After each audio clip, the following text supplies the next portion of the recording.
1971 সালের মার্চ মাসের গণহত্যা নিয়ে ইন্ডিয়া আওয়ামী লীগ যে বয়ান বা ন্যারেটিভ তৈরি করে এতদিন জাতিকে গিলাইছে সেটা হইতেছে 70 সালের নির্বাচনে আওয়ামী লীগ কেন্দ্রীয় এবং প্রাদেশিক উভয় নির্বাচনেই সংখ্যাগরিষ্ঠ আসন জয়লাভ করছে।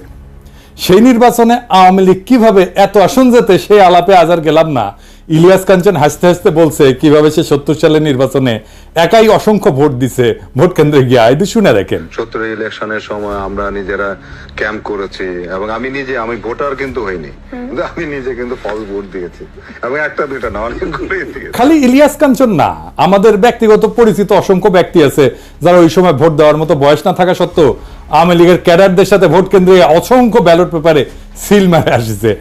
আজকে আর তাদের নামধাম কইলাম না, এইসব আলাপ অন্য দিন হবে। আপনার আশেপাশে 70-এর নির্বাচনে ভোট দেওয়া আর অংশ নেওয়া এরকম কেউ থাকলে জিগায় দেখেন।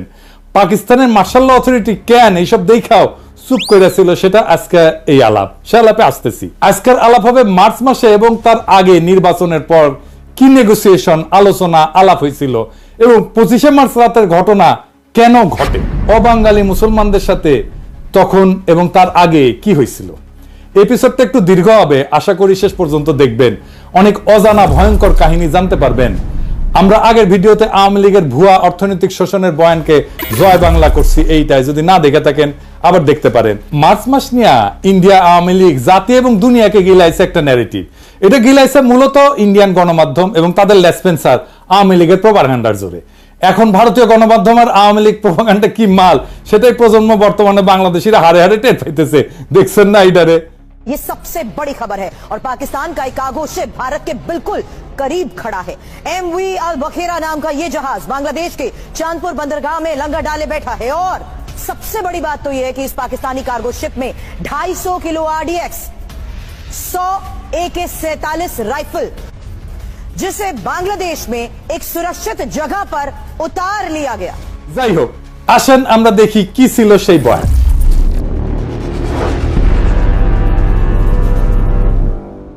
সেই বয়ান বলে 1970 সালের ডিসেম্বর মাসে পাকিস্তানের নির্বাচনে আওয়ামী লীগ সংখ্যাগরিষ্ঠ আসন পায়।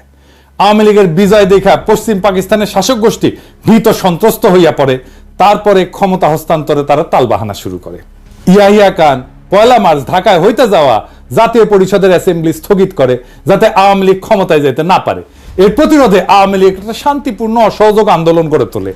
ইয়াহিয়া ঢাকায় এসে আলোচনার নামে সময় ক্ষেপণ করে এবং 25শে মার্চ হঠাৎ কইরা ঘুমন্ত নিরস্ত্র শান্তিপূর্ণ বাঙালিদের উপরে ঝাঁপায় পড়া গণহত্যা শুরু করে।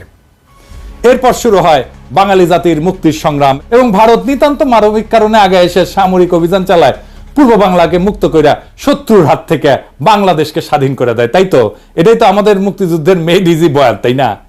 এই বয়ান নিয়ে আলোচনা এবং আসল লোমহর্ষক ষড়যন্ত্র উন্মোচন করার আগে কিছু ব্যাপারে পরিষ্কার করে নিই।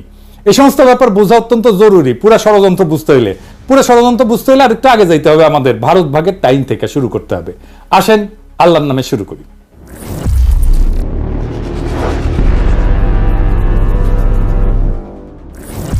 উনিশশো 1947 সালে পাকিস্তান এবং ভারত ব্রিটিশ সাম্রাজ্যের ডোমিনিয়ন হিসেবে স্বাধীনতা লাভ করে। ডোমিনিয়ন আর রিপাবলিকের মধ্যে পার্থক্য হচ্ছে ডোমিনিয়ন কার্যত স্বাধীন হইলেও সেটা ব্রিটিশ সাম্রাজ্যের অংশ। একটা ডোমিনিয়নের রাষ্ট্রপ্রধান ইংল্যান্ডের রাজা বা রানী, তবে ডোমিনিয়নের পার্লামেন্ট বা আইনসভার স্বাধীনতা আছে। তারা যদি চায় তাদের আইনসভা নিজেদেরকে রিপাবলিক ঘোষণা কইরা ইংল্যান্ডের সাথে সম্পূর্ণভাবে সম্পর্ক সেট করতে পারে, তখন তাদের নিজস্ব রাষ্ট্রপ্রধান থাকবে। ভারত 1950 সালে নিজেদের সংবিধান রচনা করে রিপাবলিক ঘোষণা করে। পাকিস্তান 1956 সালে সংবিধান রচনা করে রিপাবলিক ঘোষণা করে। পরে ব্রিটিশ সাম্রাজ্য ডোমিনিয়ন শব্দ বাদ দিয়ে কমনওয়েলথ শব্দ চালু করে। এখন অনেক দেশ আছে যারা ডোমিনিয়নের মতো, যেমন কানাডা, অস্ট্রেলিয়া, নিউজিল্যান্ড। এই সমস্ত দেশের রাষ্ট্রপ্রধান ইংল্যান্ডের রাজা বা রানী। পাকিস্তানের 56 সালের সংবিধান 1958 সালের 8ই অক্টোবর তৎকালীন পাকিস্তানের রাষ্ট্রপ্রধান প্রেসিডেন্ট ইস্কান্দার মির্জা, উনি বাংলার মানুষ ছিলেন, কিন্তু উনি রদ কইরা মার্শাল ল জারি করেন। মার্শাল ল জারি করলে সংবিধান রদ করতে হয়। এখানে একটা জিনিস খেয়াল করেন, মার্শাল ল যদি সংবিধানকে রদ করতে পারে তাইলে মার্শাল ল সংবিধানের চাইতে বড়। আসলেই তাই।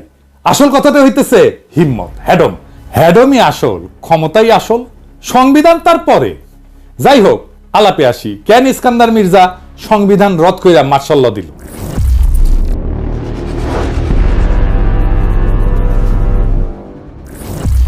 এর পিছনে মূল কারণ ছিল পূর্ব পাকিস্তানের প্রাদেশিক পার্লামেন্টে আওয়ামী লীগ এবং শেরে বাংলা একে ফজলুল হকের কৃষক শ্রমিক পার্টির মধ্যে ভয়াবহ মারপিট হয়। পার্লামেন্টের ভিতরে ডেপুটি স্পিকার শাহিদ আলীকে পিটায় হত্যা করা হয়। এই মারামারিতে সোহরাওয়ার্দীর বডিগার্ড বডিগার্ড ওই নিজে অংশ নেয় এবং তার ব্যাগের মধ্যে শঙ্কর মাছের লেজের চাবুক থাকতো। তাকে সেই চাবুক বের করে মারামারি করতে সবাই দেখছে। স্পিকার শাহিদ আলীকে কে মারছে এটা বলা মুশকিল, তার মাথায় গুরুতর আঘাত লাগে এবং চিকিৎসাধীন অবস্থায় মারা যান। ওই সময় কেন্দ্রে প্রধানমন্ত্রী ছিল রিপাবলিকান পার্টির ফিরোজ খান নূন। আওয়ামী লীগ এবং কৃষক শ্রমিক পার্টির সাথে জোট কইরা বিভিন্ন কারণে তখনকার সরকার অনেক ফ্রাজাইল বা ভঙ্গুর ছিল, কারণ পার্টির সদস্যরা অন্য দলের সাথে আতাত করিয়া ফ্লোর ক্রসিং করে সরকারের বিরুদ্ধে ভোট দিয়ে সরকার ফেলাই দিত। এই সমস্ত কারণে প্লাস মির্জা নিজের স্বার্থে সংবিধান বাতিল করে মার্শাল ল জারি করে। মার্শাল ল মানে রাষ্ট্রের প্রেসিডেন্ট, চিফ মার্শাল অ্যাডমিনিস্ট্রেটর বিভিন্ন মার্শাল ল রেগুলেশন জারি করে রাষ্ট্র পরিচালনা করবে যতদিন না সংবিধান আসতেছে। রাষ্ট্রে কোনো আইনসভা থাকবে না। মার্শাল ল জারি করার পর ইস্কান্দার মির্জা যেই টেকনিক খেলা এতদিন রাজনীতিবিদদের ল্যাং মেরে আসছিল, সে একই টেকনিক খেলে সেনাবাহিনী কমান্ডার ইন চিফ আইয়ুব খানকে ল্যাং মারার পরিকল্পনা করে। আইয়ুব খান অন্য ধাতুতে গড়া মানুষ ছিল, রাজনীতিবিদদের মতো অত সহজে ফাঁদে ফা না দিয়া নিজে ইস্কান্দার মির্জাকে গদি থেকে ভাগায় দেয়, জয় বাংলা করে দেয়। আইয়ুব খান মার্শাল ল দিয়া দেশ পরিচালনা করে। এরপর 1962 সালে সংবিধান প্রণয়ন করে। 1956 এবং 62 এই দুই সংবিধানেই পাকিস্তানের দুই প্রদেশ পশ্চিম পাকিস্তান এবং পূর্ব পাকিস্তানকে প্যারিটি অথবা সমতা দেওয়া হয়। এর মানে হইতেছে পাকিস্তানের কেন্দ্রীয় আইনসভার দুই প্রদেশ থেকে সমান সংখ্যক আইনসভার সদস্য থাকবে। যেমন 62 থেকে 65 সালে পাকিস্তানের তৃতীয় আইনসভায় পূর্ব পাকিস্তানে 78 জন, পশ্চিম পাকিস্তানে 78 জন ছিল। 65 থেকে 69 সালেও পাকিস্তানের চতুর্থ আইনসভায় উভয় প্রদেশ থেকে 78 জন করে মোট 156 জন ছিল। এই প্যারিটির ফর্মুলার পিছনে একটা ইতিহাস আছে, এটা একটু জানা আসি।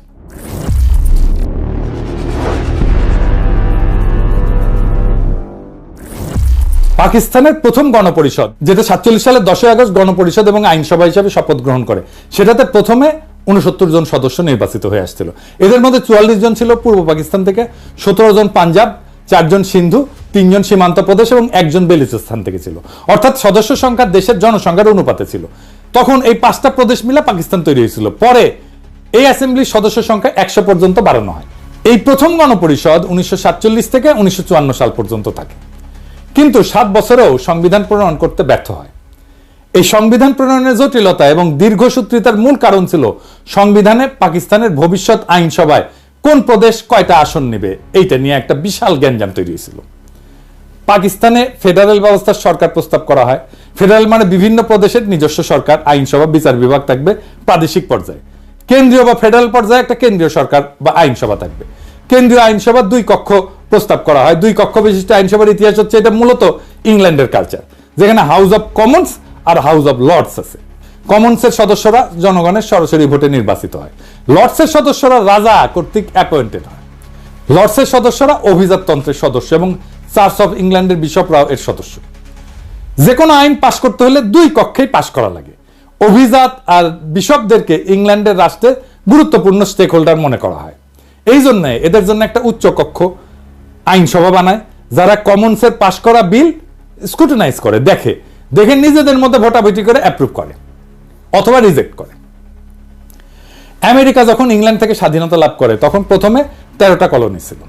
এদের মধ্যে জনসংখ্যায় সবচেয়ে বড় ছিল ভার্জিনিয়া এবং সবচেয়ে ছোট ছিল রোডস আইল্যান্ড। আমেরিকা যখন তাদের ফেডারেল সংবিধান রচনা করতে যায় তখন ছোট রাজ্যগুলো বড় রাজ্যগুলোর সাথে ইউনিয়ন করতে চায় নাই। কেন চায় নাই? এর কারণ হইল তারা ভাবতো বড় রাজ্যগুলো আইনসভায় জনসংখ্যার ভিত্তিতে আসন পাইলে মেজরিটি আসন পাবে, ফলে তারা ছোট রাজ্যগুলোর সাথে প্রস্তাব করা যে কোনো বিল ভোট দিয়ে হারাই দিতে পারে। তখন একটা কম্প্রোমাইজ পদ্ধতি গ্রহণ করা হয়, যেখানে আমেরিকার ফেডারেল আইনসভা ইংল্যান্ডের মতো 2 কক্ষ বিশিষ্ট হবে। যেহেতু আমেরিকানরা কোনো অভিজাততন্ত্র এলাও করেনি, সেজন্য ইংল্যান্ডের মতো বিশপ আর অভিজাতদের দিয়ে কোনো কক্ষ থাকবে না, এই প্রশ্ন ওঠেনি। 2 কক্ষের নিম্ন কক্ষ হাউস অব রিপ্রেজেন্টেটিভ এর আসন সংখ্যা জনসংখ্যার অনুপাতে ডিস্ট্রিবিউট করা হবে। উচ্চ কক্ষ অথবা সিনেটের মধ্যে প্রত্যেক রাজ্যের সমান সংখ্যক আসন, অর্থাৎ ছোট রাজ্য বড় রাজ্য সবার জনসংখ্যা যাই হোক সবার 2টা করে আসন। যে কোনো বিলই 2 কক্ষে পাশ হইতে হবে যদি সেটা আইন হইতে হয়। সিনেট তাহলে আমেরিকার জনগণের প্রতিনিধিত্ব করে না, তারা প্রতিনিধিত্ব করে আমেরিকার প্রত্যেকটা রাজ্যের জনগণের প্রতিনিধি হাউস অব রিপ্রেজেন্টেটিভ।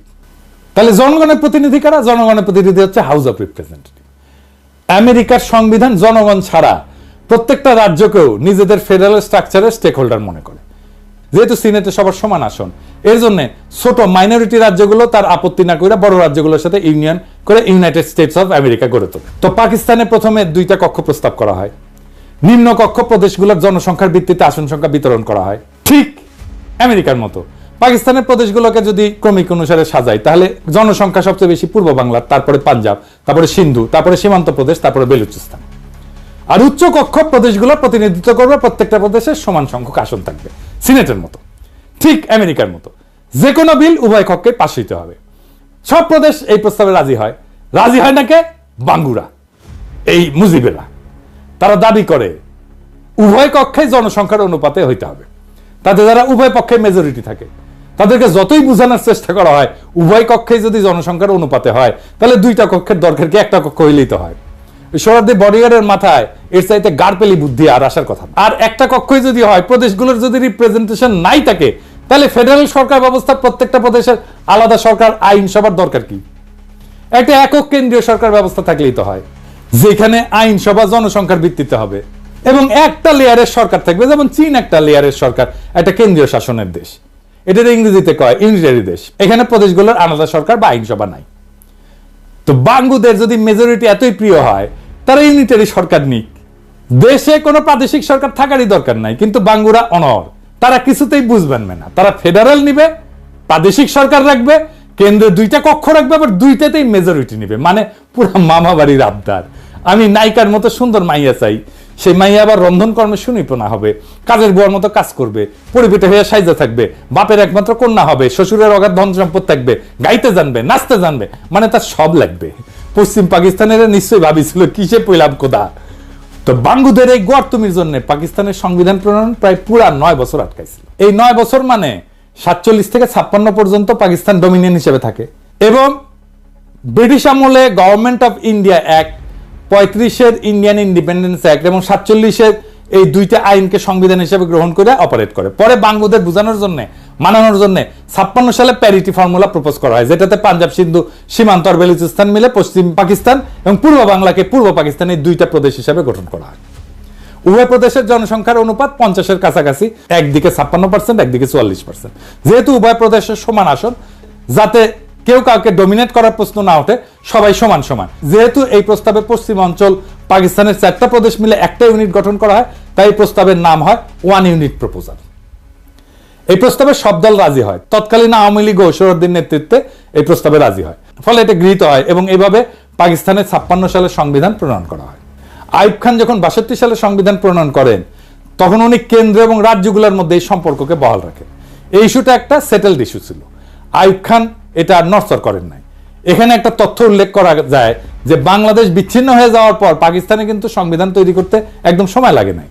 ওদের পাঞ্জাব মেজরিটি প্রদেশ হওয়া সত্ত্বেও পাঞ্জাবিরা কিন্তু বাঙ্গুদের মতো মামা বাড়ির আবদার করে নাই। বর্তমান পাকিস্তানের আইনসভার 2টা কক্ষ, নিম্ন কক্ষ ন্যাশনাল অ্যাসেম্বলি আর উচ্চ কক্ষ সিনেট। নিম্ন কক্ষ জনসংখ্যার অনুপাতে আসন, আর উচ্চ কক্ষে প্রত্যেকটা রাজ্যের সমান সংখ্যক আসন।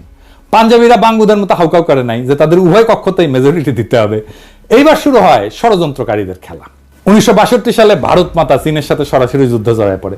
যুদ্ধটা হয় ভারতের 2 দিকের সীমান্তে, উত্তর পূর্ব এবং উত্তর পশ্চিম। উত্তর পূর্ব দিকে ভারত এবং চীন উভয়ে বর্তমান অরুণাচল প্রদেশকে সম্পূর্ণ নিজের বলে দাবি করে। উত্তর পশ্চিমে লাদাখের একটা অংশ, যেটার নাম আকসাই চীন, সেটাকেও তারা নিজেদের এলাকা বলে দাবি করে। ভারত মাতা বেশি কনফিডেন্ট হইয়া চীনের এলাকায় সৈন্য নিয়ে ঢুকে যায়। ভাবছিল চীনারা ভারত মাতার সৈন্য দেখে পালাবে, চীনারা না পালায় উল্টা হামলা করে। ফলে ভারত পুরা অরুণাচল প্রদেশ, আকসাই চীন উভয় অঞ্চল যুদ্ধে সম্পূর্ণভাবে হারায়। আসামের ভিতরে চীনা বাহিনী ঢুকে পড়ে। চীনের কাছে ভীষণ মার খাওয়ার পরপরই ভারত 1965 সালে পাকিস্তানের সাথে যুদ্ধ জড়ায় পড়ে। কাশ্মীরে ভারতের বিরুদ্ধে বিদ্রোহে পাকিস্তান আর্মি সাহায্যের ফলে ভারতের দখলকৃত কাশ্মীরে সামরিকভাবে বেসামাল হয়ে পড়ে। Pakistan army 1 September operation grand slam নামে একটা সামরিক অভিযান পরিচালনা করে। ফলে কাশ্মীরের ভিতরে ভারতীয় আর্মি অত্যন্ত নাজুক পরিস্থিতির সম্মুখীন হয়। এখানে উল্লেখ করা যায় যে এই গ্র্যান্ড স্ল্যামের কমান্ডার ছিল তৎকালীন মেজর জেনারেল ইয়াহিয়া খান। তাদের আত্মসমর্পণ ঠেকাইতে মরিয়া ভারত 6 সেপ্টেম্বর আন্তর্জাতিকভাবে রিকগনাইজ বর্ডার ক্রস করে লাহোরের দিকে হামলা করে। কিন্তু সমস্ত শক্তি নিয়ে কাশ্মীরের বর্ডার এইটা বিতর্কিত বর্ডার, আন্তর্জাতিকভাবে রিকগনাইজ না। কিন্তু লাহোরে ভারতের সীমান্ত থেকে মাত্র 18 মাইল দূরে হওয়া সত্ত্বেও ভারত সর্বশক্তি নিয়ে করা এই আক্রমণ ব্যর্থ হয়। পাকিস্তান আর্মির লাহোরের বাইরে ভারতের আক্রমণকে সফলভাবে প্রতিরোধ করে এবং যুদ্ধবিরতির আগ পর্যন্ত পুরো 18 দিন ভারতীয় বাহিনীকে ঠেকায় রাখে। কে ঠেকায় রাখছিল জানেন? কে ঠেকায় রাখছিল ওইখানে? পাকিস্তানি আর্মির কারা? ইস্ট বেঙ্গল রেজিমেন্ট, বাংলাদেশের ইস্ট বেঙ্গল রেজিমেন্ট। জি, আমাদের ইস্ট বেঙ্গল রেজিমেন্ট। লাহোরকে রক্ষা করছিল ইস্ট বেঙ্গল রেজিমেন্ট এবং এই লাহোরকে রক্ষা করার সৈনিক ছিল জিয়াউর রহমান। এই জন্য জিয়াউর রহমান পাকিস্তানের বীরত্ব সূচক খেতাব পায়। আবার উল্টো দিকে কসুর সেক্টরে পাকিস্তান আক্রমণ চালায়, ভারতের খেমকারান শহর দখল করে নেয়। ভারত জম্মু থেকে শিয়ালকোটের দিকেও আক্রমণ করে। শিয়ালকোট বর্ডার থেকে মাত্র 12 মাইল দূরত্ব থাকা সত্ত্বেও এখানে ভারতীয় বাহিনী ব্যর্থ হয়। পাকিস্তানি আর্মি সফলভাবে তাদের সেই আক্রমণকে শিয়ালকোটের বাইরেই প্রতিহত করে। এই শিয়ালকোটের ডিফেন্সে গুরুত্বপূর্ণ ভূমিকা পালন করে তৎকালীন একটা ব্রিগেডের কমান্ডার। কে ছিল? ব্রিগেডিয়ার আমির আব্দুল্লাহ নিয়াজি। এই নিয়াজি 1971 ইস্টার্ন সেক্টরের কমান্ডার ছিল। তৎকালীন পাকিস্তান আর্মির সফলতা নিয়ে আন্তর্জাতিক মহল এবং গণমাধ্যমে সাড়া পড়ে যায়। অবশেষে জাতিসংঘের ডাকে সাড়া দিয়া ভারত 20 সেপ্টেম্বর দ্রুত যুদ্ধবিরতি প্রস্তাবে রাজি হয়। পাকিস্তান এরপর অনিচ্ছা সত্ত্বেও 23 সেপ্টেম্বর যুদ্ধবিরতিতে রাজি হয় এবং ফলে যুদ্ধ সমাপ্তি ঘটে। ভারত মাতা কিন্তু 47 সালে স্বাধীনতা লাভের পর থেকে উপমহাদেশে ব্যাপকভাবে সামরিক আগ্রাসন চালাইছে বিভিন্ন এলাকায়। কোথায় কোথায় আসেন একটু দেখি। ভারত 1948 সালে 82,000 বর্গমাইল এলাকার নিজামশাহী হায়দ্রাবাদ রাজ্য আক্রমণ করে এটাকে দখল করে নেয়, নিজের রাজ্য ঘোষণা করে। ওই অভিযানের নাম ছিল অপারেশন পোলো। ভারত তার স্বাধীনতা লাভের পর 1947 থেকে 48 সালে জম্মু কাশ্মীর 16,309 বর্গমাইল, 1948 সালে জুনাগড় রাজ্য 3,337 বর্গমাইল, 1948 সালে নিজামশাহী হায়দ্রাবাদ রাজ্য 82,698 বর্গমাইল, 1961 সালে গোয়া রাজ্য 1,429 বর্গমাইল, 1971 সালে পূর্ব পাকিস্তান 57,320 বর্গমাইল, 1975 সালে সিকিম রাজ্য 2,740 বর্গমাইল, সর্বমোট 1,62,405 বর্গমাইল এলাকা সামরিক অভিযান চালায় দখল করে, যেটার পরিমাণ জার্মানি অথবা পোল্যান্ডের এরিয়া থেকেও বেশি। এর মধ্যে 1,05,084 বর্গমাইল এরিয়াকে নিজের সাথে অফিসিয়ালি যুক্ত করে নেয়, অ্যানেক্স করে নেয়, রাজ্য বানায়। বাকি পূর্ব পাকিস্তানের 57,000 বর্গমাইলকে একটা ক্লায়েন্ট স্টেট হিসেবে রাখে, প্রথমে মুজিব এবং পরে হাসিনার সময়।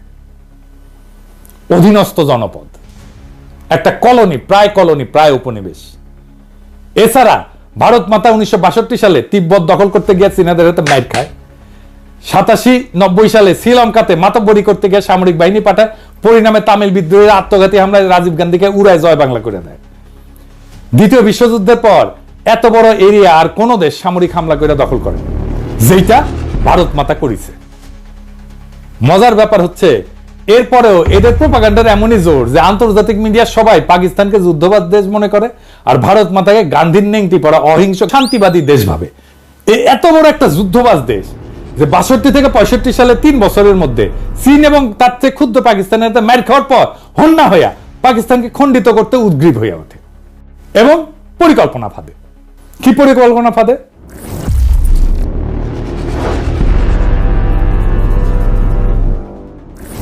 সে তাদের এজেন্ট শেখ মুজিব সোহরাওয়ার্দীর বডিগার্ডের মাধ্যমে ঠিক করে 65 সালে যুদ্ধের পর 6 দফাকে উপস্থাপন করে। ভারত পাকিস্তানের যুদ্ধ হয় 65 সালের সেপ্টেম্বর, মুজিব 6 দফা উত্থাপন করে 66 সালের ফেব্রুয়ারিতে। কিরকম মজার একটা কাকতালীয় ব্যাপার, তাই না? তাই না এডিটর সাহেব? মেলা দিন পরে কাউয়ার কথা মনে আসলো। কাউয়ার সাউন্ড দেবেন না? জোরে দেন, আরো জোরে, আরো জোরে। হয়েছে কাকতালীয়, তাই কাউয়ার সাউন্ড, বুঝছাও? 6 দফা এবং এর মধ্যে পাকিস্তানের অর্থনৈতিক শোষণের ভুয়া বয়ানকে আমাদের আগের এপিসোডে আমরা বিস্তারিত আলোচনা করে সেই বয়ানকে জয় বাংলা করে দিছি না? ভারতীয় এজেন্টরা আগে থেকেই প্রস্তুত ছিল এটা নিয়ে। গত এপিসোডে 6 দফা প্রণেতাদের মুখোশ উন্মোচন করা হয়েছে। আজকে আর একজন মুখ্য চরিত্রের মুখোশ উন্মোচন করা হবে, তার নাম সিরাজুল আলম খান। সিরাজুল আলম খান ঢাকা বিশ্ববিদ্যালয়ের ছাত্রলীগের মধ্যে ভারতীয় এজেন্ডা বাস্তবায়নে 60-এর দশকের প্রথম থেকেই কোমর বেঁধে নামে পড়ে।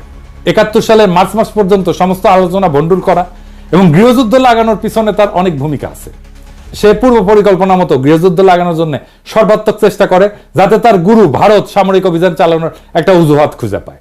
এই সিরাজুল আলম সম্পর্কে একটা অত্যন্ত গুরুত্বপূর্ণ তথ্য হচ্ছে, উনি ছিলেন এক ভারতীয় রয়্যাল এজেন্টের অত্যন্ত ঘনিষ্ঠ এবং শিষ্য। তিনি মাঝে মাঝে কলকাতায় যেতেন এবং গেলে সেই এজেন্টের কলকাতার ভবানীপুরের রাজেন্দ্রপুর লেনের বাসাতেই উঠতেন এবং থাকতেন। সেই এজেন্টের কলকাতায় বাড়ি ছাড়াও বাংলাদেশেও বাড়ি ছিল এবং তিনি বাংলাদেশের নাগরিকও ছিলেন।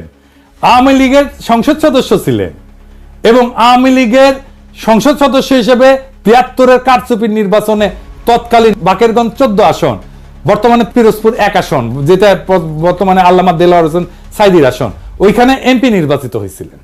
শেখ মুজিব জয় বাংলা হয়ে যাওয়ার পরে 75-এ সে ব্যক্তি আবার ইন্ডিয়া চলে যায়। তার নাম চিত্তরঞ্জন সুতার। এবার আসেন চিত্তরঞ্জন সুতারকে একটু চিনানি। এই চিত্তরঞ্জন সুতার 1971 সালের পর ইন্দিরা গান্ধীর সাথে দেখা কইরা বাংলাদেশকে পুরোপুরি ভারতের সাথে যুক্ত করা, মানে যেভাবে হায়দ্রাবাদ, সিকিম, গোয়া, কাশ্মীরের মতো ভারত একটা প্রদেশ করছিল, ওইরকম প্রদেশ করতে বলছিল। ভারত প্রথমে আওয়ামী লীগের সাথে 7 দফা চুক্তি করে সেই পথে আগাচ্ছিল। পরে বিভিন্ন কারণে ইন্দিরা গান্ধী বাংলাদেশকে ক্লায়েন্ট স্টেট হিসেবে রাখাটাকে ডিসাইড করে। পরবর্তীতে কংগ্রেসের প্রেসিডেন্ট জ্ঞানী জৈল সিং এটাকে ইন্দিরার সবচেয়ে বড় ব্লান্ডার হিসেবে আখ্যা দিছিল। আমাকে শেখ হাসিনাকে যখন এই ব্যাপারে ব্যক্তিগতভাবে প্রশ্ন করা হয়, মেজর আশরাফ তার এনটিভি সাক্ষাৎকারে বলেন, তার ছোট বোন রেহানা আমার স্ত্রীর ক্লাসমেট ছিল। এই বিষয়গুলো নিয়ে তার প্রতি একটা শ্রদ্ধা আমার ছিল এবং সেইভাবে সেই শ্রদ্ধা হিসাবে তাকে আমি রিসিভ করেছি, not as an official duty but এই কারণেই। এবং ওনাকে আমার বাসায় নিয়ে এসেছি, উনি এসেছেন আমার বাসায় খেয়েছেন। একটি ঘটনা যখন থেকে তার প্রতি আমি একদম অসন্তুষ্ট হয়ে যাই, তার প্রতি আমার বিরাগ আমার জন্মগ্রহণ করে সৃষ্টি হয়, সেটা হচ্ছে সেই সময় আপনার যদি মনে থাকে বিচিত্রা বলে একটা সাপ্তাহিক পত্রিকা ছিল, শাহাদত হোসেন উনি ছিলেন তার এডিটর। জয়েল সিং বলে নামে একজন ভারতীয় প্রেসিডেন্ট ছিলেন। তার যখন টার্মস যখন এক্সপায়ার হয়ে যায় তখন ওই জয়েল সিং এর সঙ্গে জ্ঞানী জয়েল সিং তার সঙ্গে আমাদের শাহাদত সাহেব একটা ইন্টারভিউ নিয়েছিলেন। তো বাংলাদেশ ভারতের সম্পর্কের উপর আলোকপাত করতে যেয়ে জয়েল সিং সাহেব বলেছিলেন, the greatest blunder of India was to have withdrawn the troops from Bangladesh 1971। এটা শাহাদত সাহেবকে বলেছিলাম। আমি যখন এটা পড়ার পর আমার মনটা খুব খারাপ লাগছে যে কিভাবে এইরকম একটা উক্তি করতে পারে। তো এর কিছুদিন পরেই শেখ হাসিনা যখন আসলেন, ওনাকে আমি বললাম, আমি তাকে রিসিভ করে জানেন, আমি বললাম যে ম্যাডাম আপনি জানেন এরকম একটা বক্তব্য দিয়েছে, and you know what was her response? সে তো ঠিকই বলেছে। উত্তর ছিল, সে তো ঠিকই বলছে। এদের কাছে স্বাধীন বাংলাদেশ ছিল বাংলাদেশের মানুষকে উজবুক বানানোর একটা মূলা। এরা সবসময় নিজেদেরকে ভারতের প্রদেশ হিসেবে কল্পনা করে। এদের পূর্ব বাংলার মুসলমানদের সংস্কৃতি, ধর্ম নিয়ে ব্যাপক বিদ্বেষ। পৃথিবীর সর্ববৃহৎ মুসলিম রাষ্ট্র হিসেবে পাকিস্তান এই উপমহাদেশের মুসলমানদের বাসভূমি হিসেবে টিকে থাকলে এদের এজেন্ডা বাস্তবায়নে ব্যাপক বাধা আসবে। সেই জন্যই পাকিস্তানকে ভাঙতে হবে। পরে চিত্তরঞ্জন সুতার আবার বাংলাদেশে ফিরে আসে এবং কালিদাস বৈদ্যের সাথে বঙ্গভূমি আন্দোলন গড়ে তোলে ইন্ডিয়ার সাহায্য নিয়ে। এই প্রজন্ম বঙ্গভূমি আন্দোলন সম্পর্কে জানে না। কি ছিল সেই বঙ্গভূমি আন্দোলনে?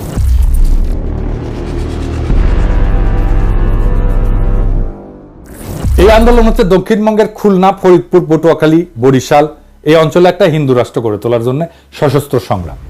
1996 থেকে 2001 আওয়ামী লীগের সময় এই আন্দোলন হঠাৎ করে কাকতালীয়ভাবে বন্ধ হয়ে যায়। এরপরে বিএনপির সময় আসলে এটা আবার ভারতের এজেন্ডা বাস্তবায়ন করতে নেমে পড়ে। 2004 সালে ফেব্রুয়ারি মাসে এরা হিন্দু প্রজাতন্ত্রের ঘোষণা দিয়ে আবার অ্যাক্টিভ হয়। ভারত তাদেরকে অ্যাক্টিভ করে রহস্যজনকভাবে। এর ঠিক পরে সে 2004 সালে বাংলাদেশে গ্রেনেড হামলা থেকে শুরু করে একের পর এক নাটক ঘটা শুরু করে। ভারত তার পরিকল্পনা অনুযায়ী বাংলাদেশকে অস্থিতিশীল করে তোলে এবং 2007 সালে ভারতের ঘোড়া উপহার পাওয়া কুলাঙ্গার মইনুল আহমেদ ভারতের 111 প্লেবুক মতি মাহমুদের সাহায্যে বাস্তবায়ন করলে ভারতের আর বঙ্গভূমির মাধ্যমে ষড়যন্ত্র করার দরকার থাকে না। ম্যাজিকের মতো সাথে সাথে বঙ্গভূমি আন্দোলন ভ্যানিশ হয়ে যায়। এরপরের ইতিহাস সবার জানা। এই হচ্ছে সিরাজুল আলম খানের আসল রূপ। এইবার আগের কথায় ফিরে আসে।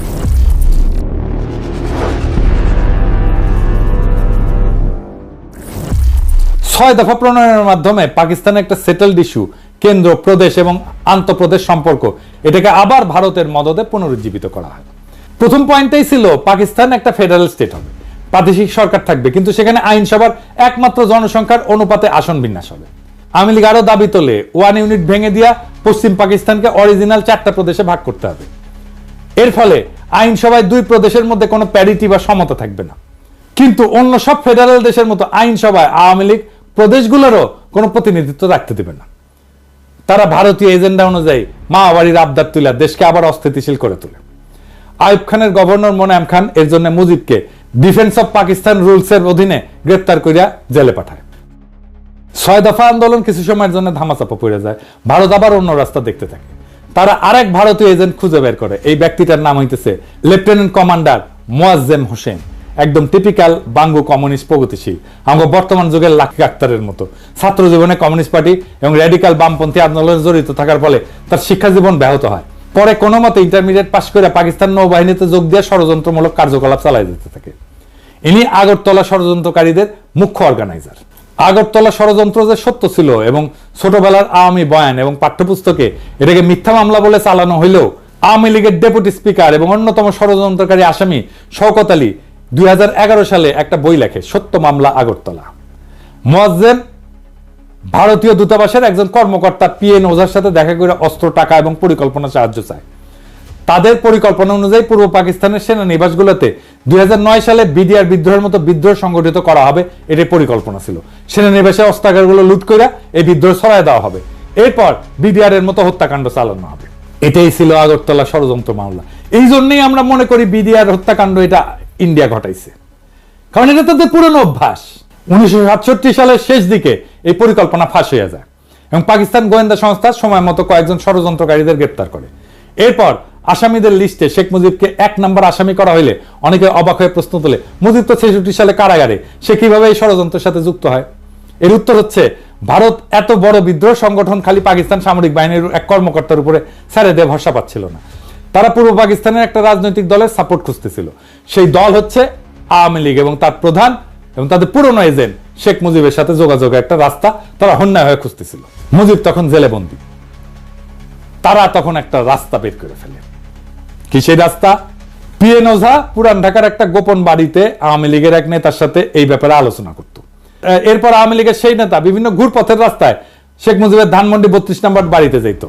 সেইখানে সে বেগম মুজিবকে সব তথ্য বইলা বেগম মুজিবের সাথে কইরা জেলে যাইতো মুজিবের সাথে পারিবারিক সাক্ষাৎকারের সময়। বেগম মুজিব এবং উক্ত নেতা জেলে মুজিবকে ওঝার সাথে হওয়া সমস্ত কথা বলতো, এর বিপরীতে প্রয়োজনীয় দিক নির্দেশনা নিত। তৎকালীন জেলে মুজিবকে পরিবারের সাথে রেগুলার দেখা এবং কথা বলার সময় দিত পাকিস্তান সরকার। পাকিস্তানের চৌকস গোয়েন্দা বাহিনী ষড়যন্ত্রে আভাস পেয়ে পিএন ওঝাকে গভীর পর্যবেক্ষণের অধীনে আনে। তারা ওঝার সমস্ত চলাচল পর্যবেক্ষণ করে এবং আওয়ামী লীগের নেতার সাথে পুরান ঢাকার বাড়িতে মিলিত হওয়ার দৃশ্য পর্যবেক্ষণ করে। এরপর উক্ত নেতার মুজিবের বাড়িতে যাওয়া এবং বেগম মুজিবের সাথে কারাগারে মুজিবের সাথে দেখা করতে যাওয়াটা পর্যবেক্ষণ করে। এই সমস্ত তথ্যের ভিত্তিতে মুজিবকে আগরতলা ষড়যন্ত্র মামলার 1 নম্বর আসামি করা হয়। এই মামলার সমস্ত আসামিকে পাবলিকলি বিচার করার জন্য ট্রাইব্যুনাল তৈরি করে বিচার কার্য শুরু করা হয়। এই সমস্ত তথ্যের রেফারেন্স হচ্ছে ঢাকা বিশ্ববিদ্যালয়ের রাষ্ট্রবিজ্ঞান বিভাগের অধ্যাপক গোলাম ওয়াহেদ চৌধুরী, জিডব্লিউ চৌধুরী নামে পরিচিত ছিল, ওনার রচিত বই last days of United Pakistan.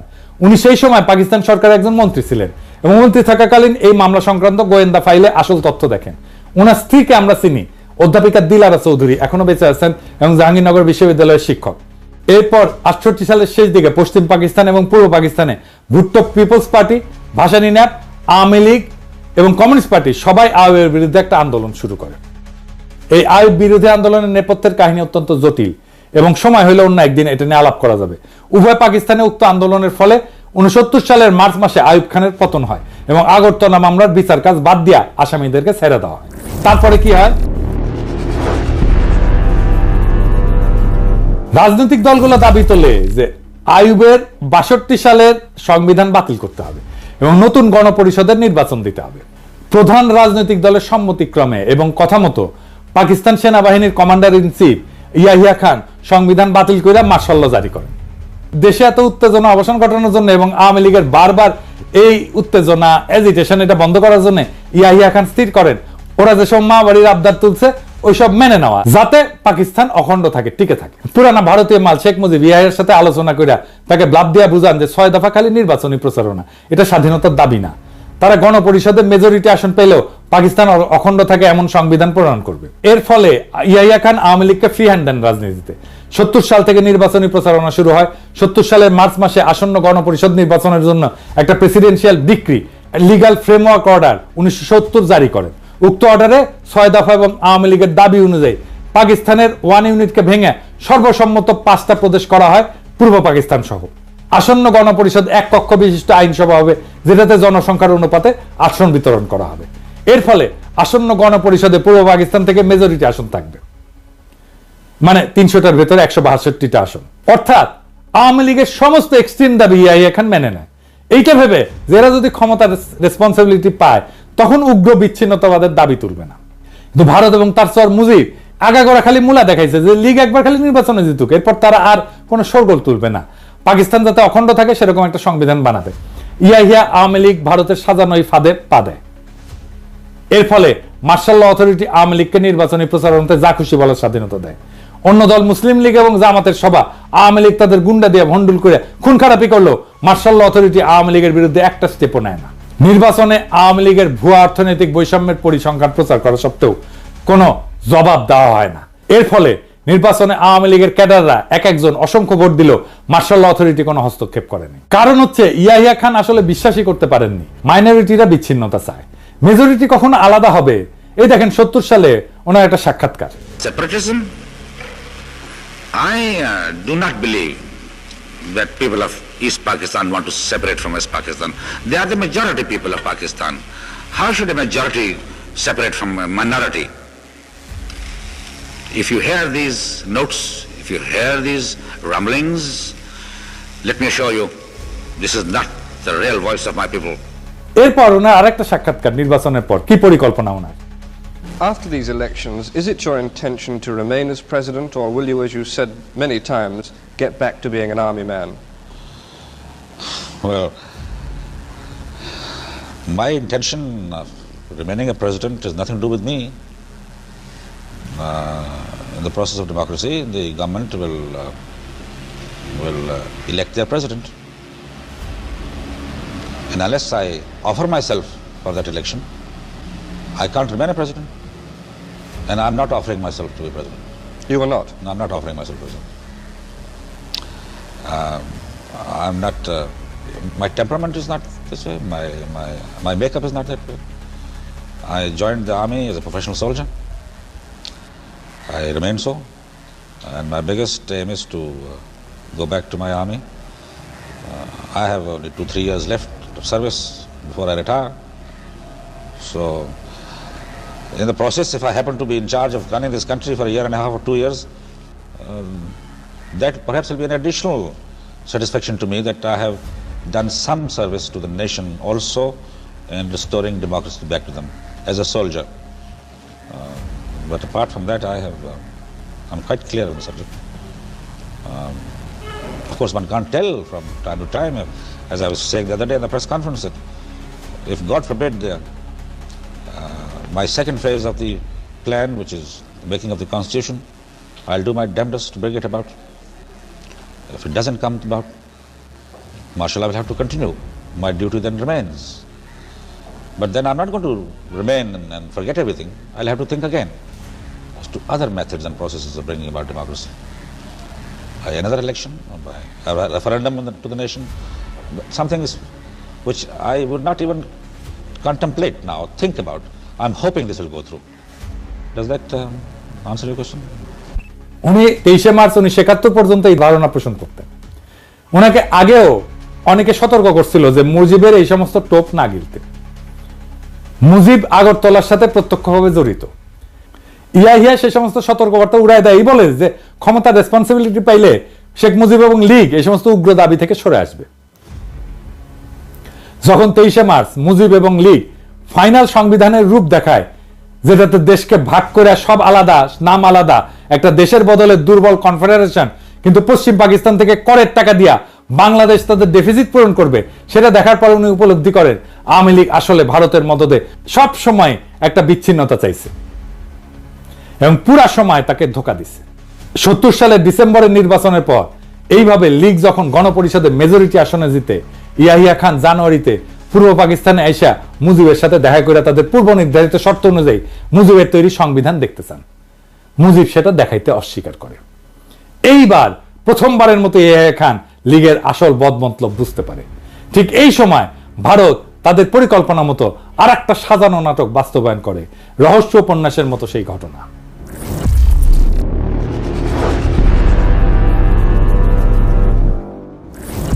কাশ্মীরের শ্রীনগর থেকে 2 জন কাশ্মীরি যারা রয়ের এজেন্ট হিসেবে কাজ করত, ভারতীয় এয়ারলাইন্সের একটা ফকার প্লেন নাম গঙ্গা হাইজ্যাক করে লাহোরে নিয়ে যায়। সেখানে সব যাত্রীকে ছেড়ে দিয়া প্লেনটা ধ্বংস করে ফেলে।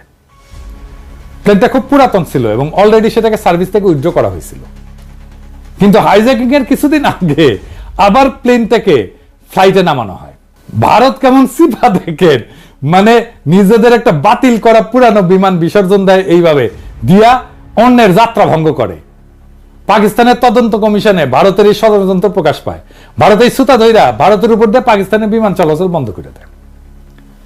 এর উদ্দেশ্য ছিল আওয়ামী লীগ যাতে নির্ভয়ে তাদের দেওয়া পরিকল্পনা বাস্তবায়ন করে এবং ইয়াহিয়ার সাথে কোনো সমঝোতা না করে। ইয়াহিয়া যদি 6 দফা মেনে নেয়, তারপরেও ফেব্রুয়ারি মাসে ইয়াহিয়া খান সংখ্যাগরিষ্ঠ দলের প্রধান হিসেবে মুজিবকে রাজধানী ইসলামাবাদে ডাকলে মুজিব বেয়াদবের মতো রাষ্ট্রপ্রধানের কাছে যেতে অস্বীকার করে।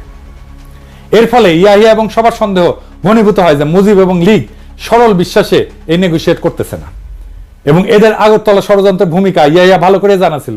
তিনি সবার মতো সতর্কবাণী সত্ত্বেও মুজিব এবং লীগের সব দাবি মেনে নিয়ে নির্বাচনের ব্যবস্থা করছিলেন এবং মুজিবকে সেই নির্বাচনে ফ্রি হ্যান্ড দিছিলেন।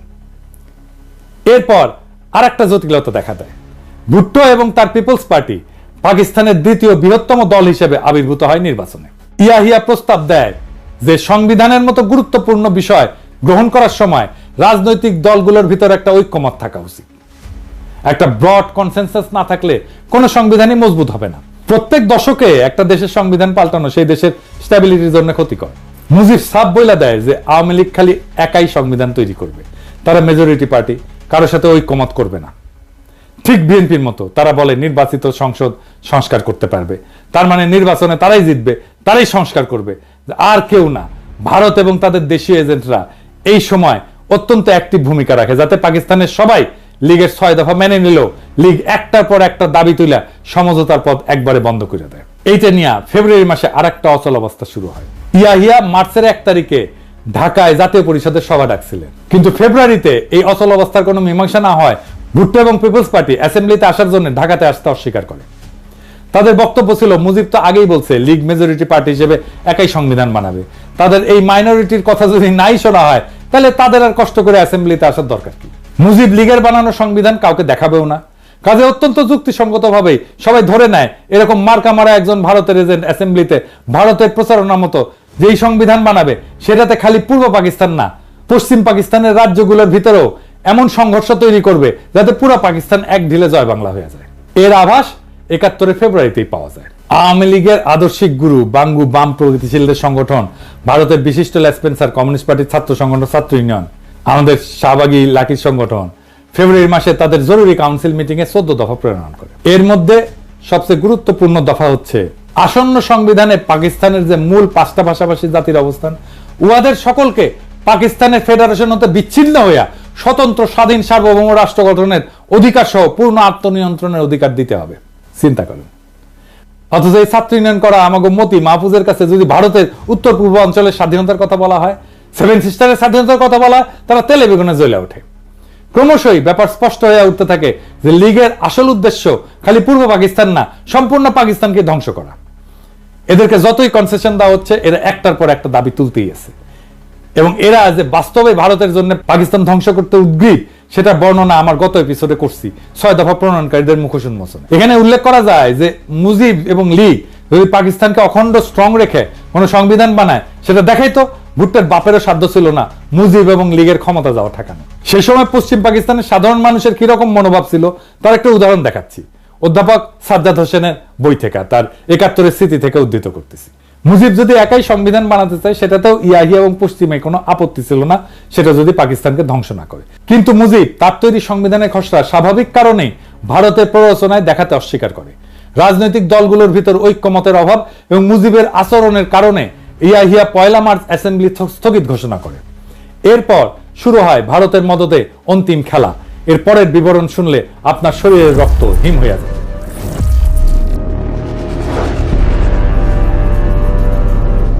প্রথমে আমাদের জানতে হবে 71 সালে তৎকালীন পূর্ব পাকিস্তানে অবাঙালি মুসলমান কারা।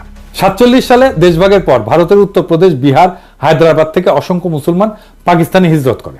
এদের কিছু অংশ পশ্চিম পাকিস্তানে যায়, কিছু অংশ পূর্ব পাকিস্তানে এসে বসবাস শুরু করে। পূর্ব পাকিস্তানে এদের সংখ্যা আনুমানিক কয়েক মিলিয়ন ছিল। এছাড়া পূর্ব পাকিস্তানের দেশের অন্যান্য জেলা থেকেও পাঞ্জাব, পশতু, সিন্ধি ইত্যাদি প্রদেশ এবং জেলার মানুষ এসে চাকরি, ব্যবসা বাণিজ্য ইত্যাদি কারণে বসবাস শুরু করে। চাকমা রাজা ত্রিদিব রায় তার বই দ্য ডিপার্টেড মেলোডিতে লোমহর্ষক সব ঘটনার বিবরণ দিচ্ছেন। সেসব ঘটনা তার এলাকার লোকজন চাক্ষুষ দেখছেন। তার বইয়ের এই পাতার বিবরণ দেখেন। এছাড়া রাজা মার্চের প্রথম দিকে ঢাকায় অবস্থান করছিলেন আসন্ন আইনসভায় যোগদানের উদ্দেশ্যে। ঢাকার ঘটনা উনি নিজে প্রত্যক্ষ করছেন। মার্চ মাসে 3-4 তারিখের রাতে আওয়ামী ক্যাডাররা চিটাগাংয়ের পাহাড়তলির কাছে একটা অবাঙালি মুসলমান কলোনি ফিরোজ শাহ কলোনিতে রাতের গভীরে আগুন লাগায় দেয়। সেটাতে ওই রাতে কলোনির 700 বাড়িঘর পুড়ে ছাই হয়ে যায় এবং সেখানে ঘুমায় থাকা পরিবারের পরিজনে সবাই আগুনে পুড়ে মারা যায়। 700 বাড়িতে বাচ্চা সহ একটা পরিবারে গড়ে 6 জন করে হইলেও 4500 মানুষ।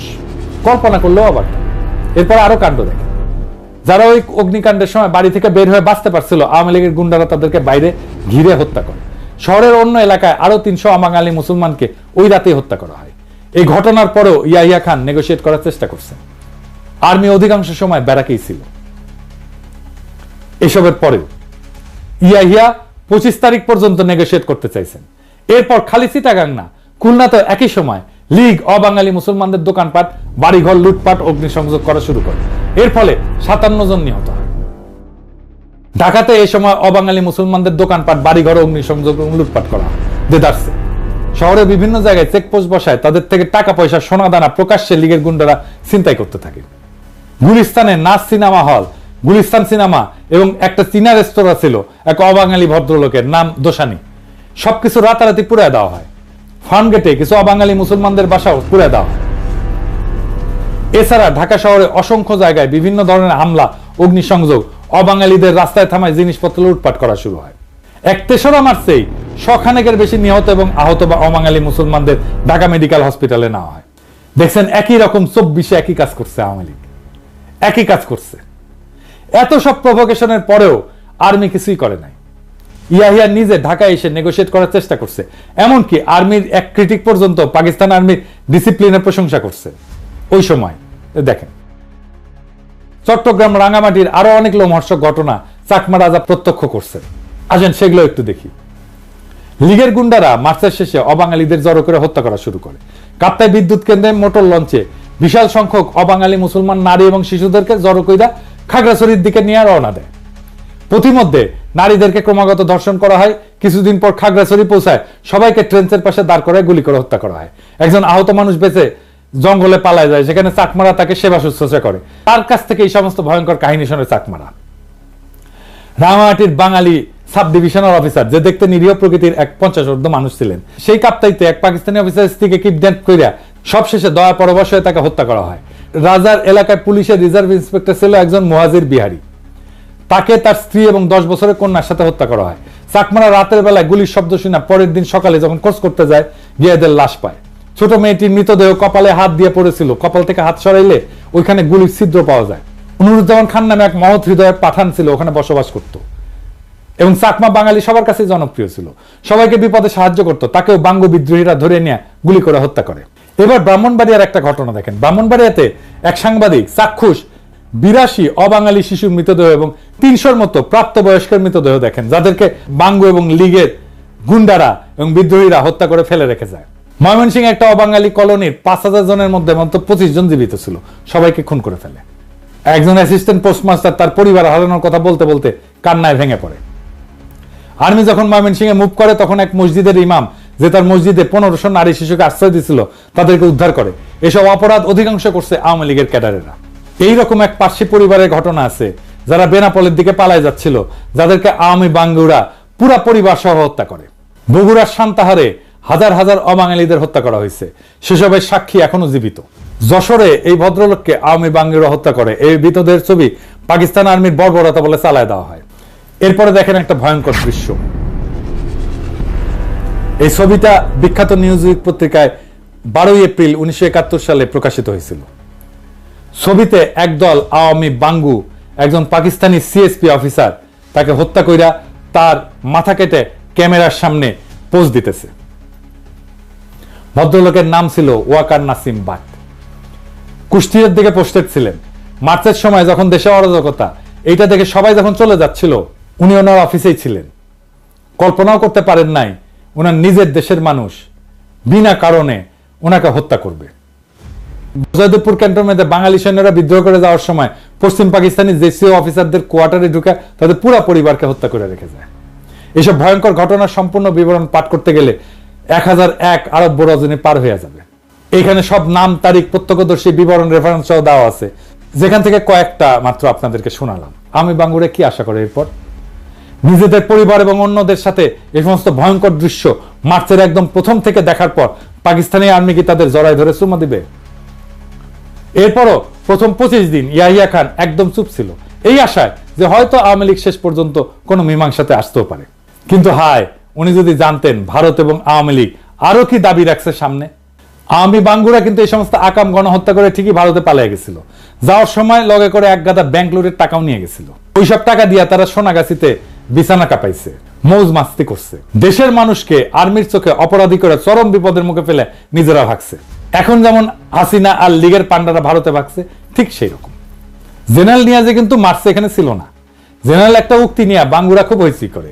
উক্তিটা ছিল এরকম যে আমি এই বেজম্মা জাতের চেহারা পাল্টাই দিব, তারা আমাকে কি পাইছে। এই উক্তিটার ব্যাকগ্রাউন্ড হচ্ছে জেনারেল নিয়াজি 9 থেকে 10 এপ্রিল এই ফ্রন্টের দায়িত্ব নিয়ে এখানে আসে। 10 এপ্রিল উনি টেক ওভার করে হেডকোয়ার্টারে একটা ব্রিফিং নিচ্ছিলেন। ওই ব্রিফিং এ চিটাগাং, রাঙামাটি, ময়মনসিংহ, সান্তাহার, খুলনা, যশোর, সারা দেশের এই সমস্ত লোমহর্ষক কাহিনী শুনতে শুনতে উনি হঠাৎ করে ইমোশনাল হয়ে উত্তেজিত হয় এবং এই উক্তিটা করেন। পরে কয়েকদিন পর মাথা ঠান্ডা করে 15 এপ্রিল আর একটা কঠোর অর্ডার জারি করে, যেখানে পাকিস্তানি আর্মির কেউ যদি কোনো প্রতিহিংসামূলক কিছু করে তাদের বিরুদ্ধে কঠোর ব্যবস্থা নেওয়ার অর্ডার দেন। দেখেন, এরপরেও আপনারা দেখেন এত সব ভয়ঙ্কর ঘটনার পরও পশ্চিম পাকিস্তানে কোনো বাঙালির বিরুদ্ধে একটা প্রতিশোধমূলক ঘটনা ঘটছে? ঘটে নাই। এমনকি পুরো পাকিস্তানে সোহরাওয়ার্দীর বডিগার্ডের পুরা গোষ্ঠীকে খাওয়ায় পড়ায় রাখলো।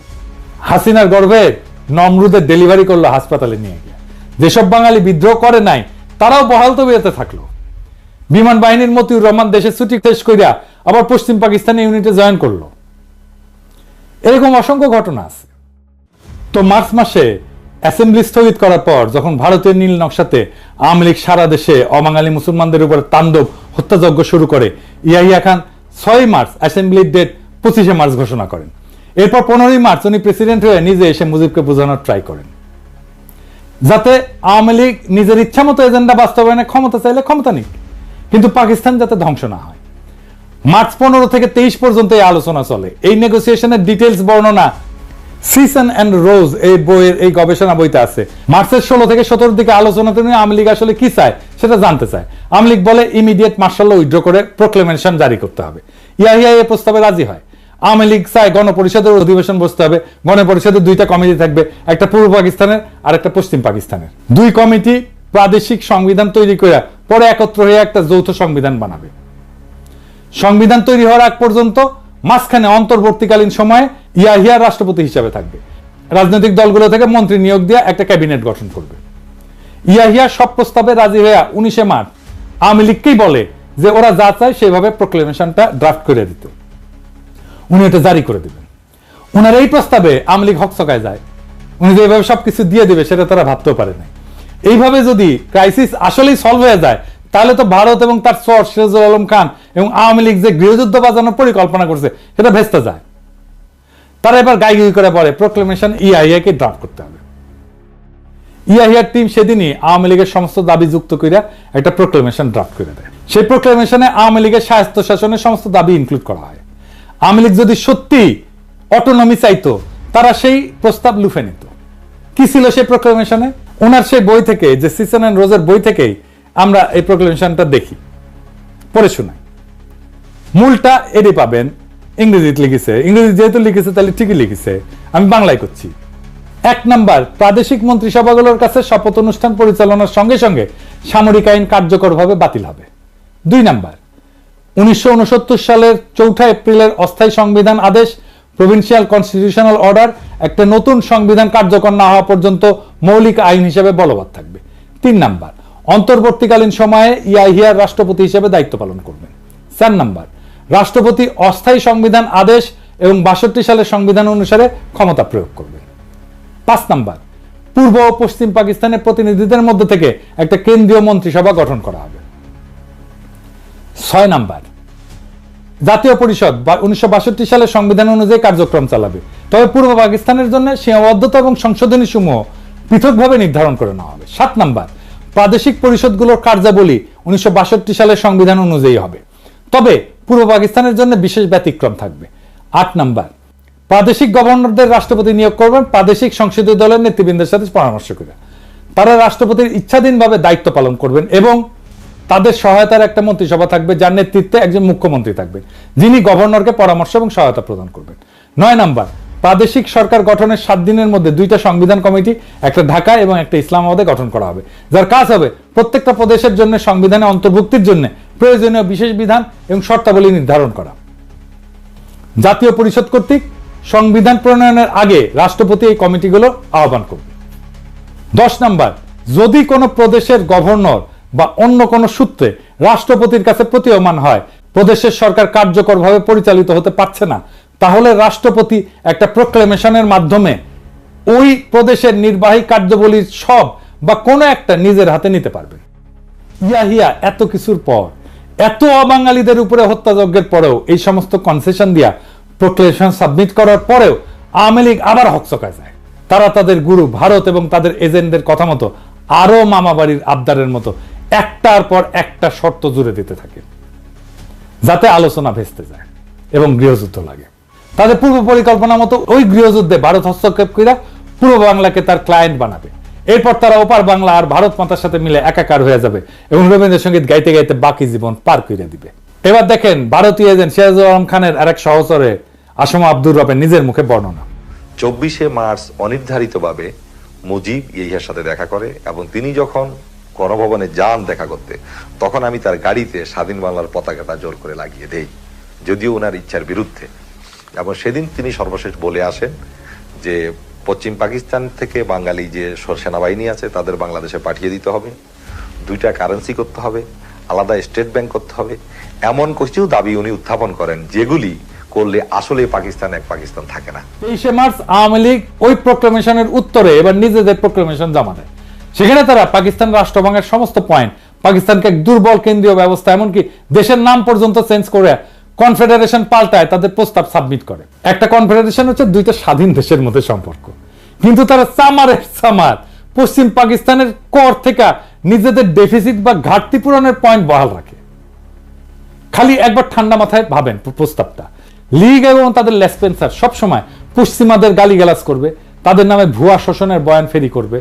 এরপর তারা দেশকে দুর্বল এবং কয়েক খণ্ডে ভাঙার পরিকল্পনা করবে শত্রু দেশের সাথে মিলা।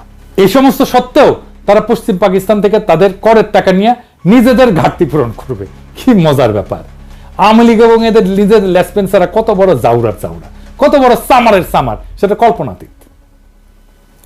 এই সমস্ত দাবির ফলে আওয়ামী লীগের এবং ভারতের আসল রূপ অবশেষে ইয়াহিয়ার সামনে দিবালোকের মতো পরিষ্কার হয়।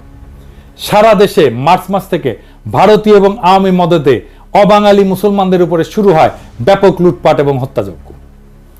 এরপরেও আওয়ামী লীগের মামাবাড়ির আবদারের অটোনমির সমস্ত দাবি মেনে নেয়া ইয়াহিয়া প্রোক্লেমেশন জারি করতে রাজি হয়, যাতে দেশ এক থাকে। পূর্ব পাকিস্তান যদি বেশি টাকা চায় নিক।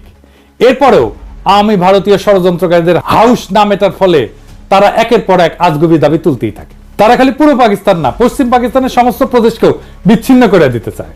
সারা দেশে প্রকাশ্যে পাকিস্তানের পতাকা পুরানো হচ্ছে। এই সমস্ত লোমহর্ষক ঘটনার পরিপ্রেক্ষিতে ইয়াহিয়া খান 23শে মার্চ রাতের বেলা সিদ্ধান্ত নেন অপারেশন সার্চলাইট চালানোর। কি হয়েছিল সেই অপারেশন এবং 9 মাসের যুদ্ধে আসলেই কি হয়েছিল, কোন পক্ষ কত মানুষ হত্যা করছে, সেসব আলাপ আরেকদিন হবে। এবার আসি শেষ আলাপে। কয়েকদিন আগে হাসিনা ভারতের দালাল গণশত্রু জসিম পাকিস্তানের কাছে দাবি উত্থাপন করছে যে পাকিস্তানকে 71-এর জন্য ক্ষমা চাইতে হবে। ক্ষমা যদি চাওয়াই লাগে সেটা সর্বপ্রথম চাবে আওয়ামী লীগ আর ইন্ডিয়া। আওয়ামী গুন্ডার ভারতের এজেন্টদের মাধ্যমে 25শে মার্চের অনেক আগে এদেশে অবাঙালি মুসলমানদের উপরে ব্যাপকভাবে বিডিআর হত্যাযজ্ঞের চাইতো নৃশংসভাবে হত্যাকাণ্ড হয়েছে, জেনোসাইড হয়েছে, গণহত্যা হয়েছে। এই গণহত্যা তারাই শুরু করছে। আওয়ামী লীগের গত জুলাই আগস্টে এত মানুষ মেরাও ক্ষমা চাওয়া তো দূরের কথা, সেটা তারা আয়না ঘর নিয়ে হাসি মস্করা করে। এদের কাছে জাতি আর কি আশা করে? কাজে পাকিস্তানের ক্ষমা চাওয়ার দাবি জসিমের গোয়া দিয়ে ঢুকায় দেওয়া হবে।